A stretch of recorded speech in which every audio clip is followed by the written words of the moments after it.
Welcome to the 10 Minutes Gold Mine, where every book gives you a treasure of knowledge in just 10 minutes. The Silk Roads, A New History of the World by Peter Frankopan. Introduction.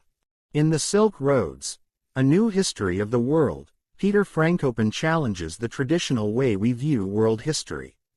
Instead of focusing solely on Europe and the West, he shifts the perspective to the East, demonstrating how the Silk Roads, an ancient network of trade routes, were central to shaping global history. Frankopan's book explores the deep political, cultural, and economic connections that existed between civilizations spanning from Europe to China, showing how these interactions influenced everything from the spread of religions to the rise and fall of empires. This detailed work helps readers rethink the past and recognize the East's pivotal role in global development. Part 1. The Importance of the East.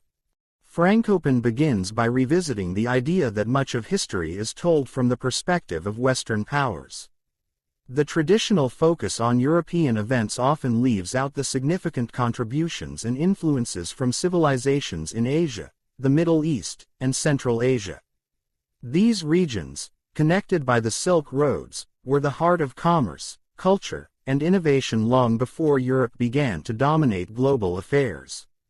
The Silk Roads were not only trade routes for goods like silk and spices but also pathways for the spread of knowledge, religion, and technology.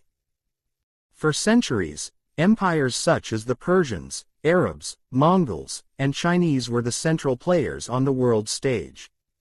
Frankopan explains that the West, including Europe and later the Americas, was often on the periphery of these global exchanges. The idea of the East as a peripheral region of the world is misleading. It was, in fact, at the center of world history. How did this shift in perspective change our understanding of world history? Frankopan's argument forces us to reconsider how we viewed the importance of regions that played a central role in shaping civilization, development, and trade for millennia. Part 2. The Silk Roads and Cultural Exchange. The Silk Roads were more than just trade routes for physical goods. They were also vital conduits for the exchange of ideas, religions, and technologies. The book highlights how Buddhism, Islam, Christianity, and other belief systems spread along these routes, deeply influencing the cultures they touched. The interactions between East and West led to the exchange of art, literature, and scientific knowledge. This constant flow of ideas across borders helped develop sophisticated civilizations, particularly in the Middle East and Central Asia. For instance, Frankopan discusses the importance of the Mongol Empire in facilitating cultural exchanges. Under the rule of Genghis Khan and his successors, the empire expanded across much of Eurasia, creating a vast network of communication and trade. This era saw the introduction of new technologies like paper, gunpowder, and the compass from China to the West, profoundly changing the way Europeans lived and thought. The Mongol Empire acted as a bridge, linking distant civilizations and accelerating the transfer of both goods and knowledge. Moreover, the trade routes also helped establish a rich exchange of artistic and architectural influences. Cultures as distant as China, the Byzantine Empire, and the Islamic world influenced each other's art, music, and even culinary traditions. Frankopan underscores how these cultural exchanges contributed to the flourishing of societies along the Silk Roads. Could these cultural exchanges have played a more significant role in shaping modern society than we realize? Part 3. The Rise and Fall of Empires. One of the most compelling aspects of the Silk Roads is Frankopan's examination of how empires rose and fell due to their control of these trade routes. The author explores the vast empires that once thrived in Central Asia, such as the Persian Empire, the Byzantine Empire, and the Mongol Empire. These empires not only controlled vast territories but also the flow of goods, people, and ideas that passed through their lands. However, history shows that no empire lasts forever. The decline of these empires is often linked to shifts in the flow of trade and resources. Frankopan illustrates how the discovery of sea routes in the 15th century began to diminish the importance of the Silk Roads. As European powers like Spain and Portugal began exploring new routes to the east, the balance of power shifted. The book shows that while these sea routes were important, they also changed the dynamic of global trade and politics. For example, the Portuguese and later the Dutch began to dominate maritime trade, challenging the traditional role of the land-based empires. Could the decline of land-based trade routes signal the end of the era of Silk Road empires? Part 4. The importance of Central Asia. Frankopan pays particular attention to Central Asia, which he views as the true crossroads of the world. This region, often overlooked in traditional historical accounts, was home to key cities like Samarkand and Bukhara, which were centers of learning, culture, and trade. Central Asia was also the home of the great conquerors like Timur and Genghis Khan, whose empires spanned vast territories and helped facilitate the exchange of knowledge and goods. The book also discusses how the region's strategic position made it a target for outside powers. The great empires of Persia, Russia, and China all sought control over Central Asia to dominate the flow of trade. The Silk Roads connected Central Asia to Europe, India, and China, and whoever controlled this region had immense influence over global trade.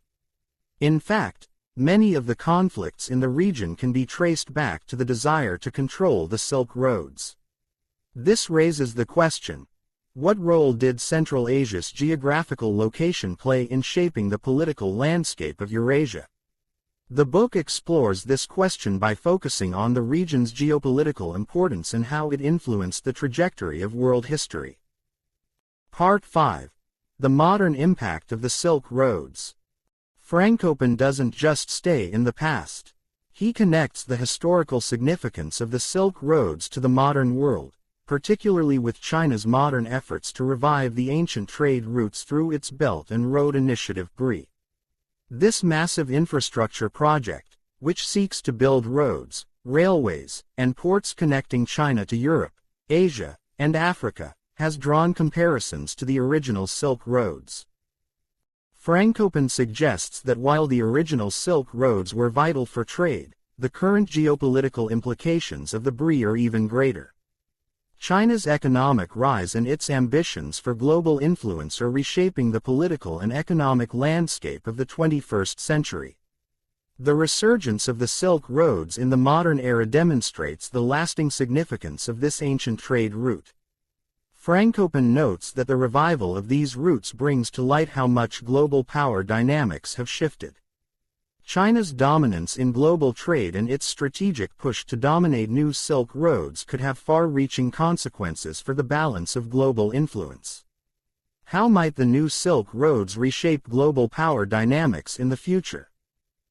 Part 6. The decline of the West's hegemony. As Frankopan draws the historical arc of the Silk Roads into the present day, he reflects on how the West's dominance, especially that of the United States, may be challenged by these shifts.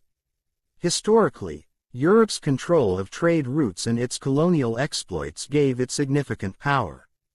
However, as the East becomes more integrated into the global economy, particularly through China's Belt and Road Initiative, Frankopan suggests the West may no longer hold the same level of influence it once did. The East, with its strategic position in both the past and the future, is regaining its prominence in shaping world politics and economics. Could this shift mark the end of an era where Western powers dominated the global stage? Part 7. Conclusion: Rethinking World History.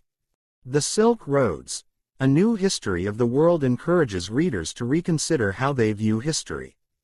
By focusing on the East and the networks of trade, ideas, and people that flowed through the Silk Roads, Frankopan offers a more nuanced and interconnected understanding of the past. His book urges us to think beyond the Western-centric narratives that dominate traditional history books and recognize the significance of the East in shaping the world we know today. As global dynamics continue to evolve, the lessons from the Silk Roads are more relevant than ever. The rise of new powers, Like China, and the ongoing challenges in Central Asia show that the world's history is still being shaped by the same trade routes that connected civilizations thousands of years ago. What can we learn from the history of the Silk Roads to understand today's global politics? Frankopan's work reminds us that the past is never truly gone. It continues to echo through the decisions and policies of the present. That's it for today's 10 Minutes Gold Mine. If you found value in this, don't forget to like, subscribe, and keep mining for more golden knowledge. See you in the next one.